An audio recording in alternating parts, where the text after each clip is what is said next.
A new idea is coming to Myanmar, a country lowered by decades of authoritarian rule from its past days of empire at the crossroads of Asia. National elections, billed as the freest in more than half a century, are spilling across the cities, plains, hills and rivers of this kaleidoscopic country in transition. I'm in the district of Hlaing Thar Yar, just outside of Yangon, Myanmar's commercial capital. This is the biggest constituency in the country for the general election, with hundreds of thousands of voters registered. It's a poor area where ways of life vary enormously, from workers in garment factories to farmers in the watercress fields you see around me. It's also a place where there's been huge migration from many other parts of the country. So this is as good a microcosm as any for this country's historic vote. 2000 ခုနှစ်ကနေပြီးတော့စပြီးတော့ပြောင်းလာတယ်မင်္ဂလာအောင်ရောက်တယ်တတ်ထုံကြီးဌာနမှာလုပ်တယ်နောက်2003လပိုင်း28မှာဇလွန်ဆိုင်ခင်းကိုကျွန်တော်ကစုံဆိုင်ဖို့အတွက်ရောက်လာတယ်ပေါ့နော်အဲ့ဒီနေ့စပြီးတော့ကစုံဆိုင်ပြဆိုင်နေနဲ့ကျွန်တော်အုပ်ချုပ်ရေးဘက်မှာပါဝင်ကူညီဆောင်ရွက်တယ်အခုလက်ရှိကတော့မဲဆန္ဒတွေမှာပေါ့နော်အဲ့ဒါတွေမှာလက်ရှိမှာတော့အများဆုံးကူညီဆောင်ရွက်နေပါတယ်မဲဆန္ဒတွေမှာအမြင့်စွာပြီးဆုံးနိုင်ရေးအတွက်ကူညီဆောင်ရွက်နေပါတယ်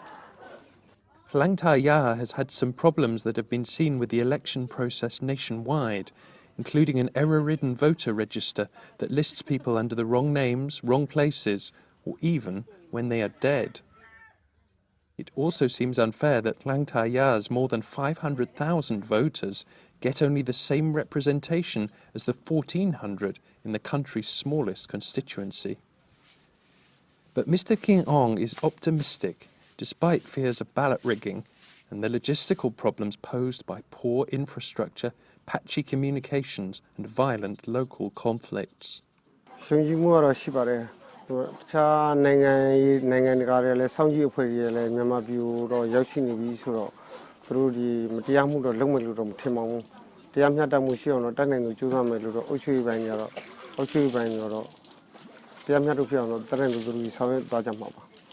Myanmar, which is also known as Burma, was under repressive military rule until 2011, almost 50 years after the generals seized power from the civilian politicians who ruled briefly and precariously after independence from Britain in 1948. The junta held elections in 1990, but ignored the results and launched a fresh crackdown after Aung San Suu Kyi's National League for Democracy won by a landslide. A quarter of a century on, Ms. Suu Kyi, now 70, is on the campaign trail again. But as things stand, she won't end up as president. She is constitutionally barred because her two sons hold British passports. The military retains big formal and informal powers, including a guaranteed 25% of MPs, so it may yet be in a position to install its favoured candidate when Parliament votes for a president. That may turn out to be the current incumbent, Thein Sein, a former general who is also 70. Few are offering predictions of a result in the absence of opinion polling or many obvious patterns other than the NLD's apparent strong support in many urban areas. The race between the NLD and the ruling Union Solidarity and Development Party is complicated further because a cluster of groups representing the country's many ethnic minorities have strong support in their home regions. The ruling party is promoting itself as the guardian of political stability and of the gradual economic opening of the country to transformative industries such as mobile telephony. The NLD is bargaining that many people will be too alienated by decades of military repression to give the present government much credit for the better aspects of the past 5 years.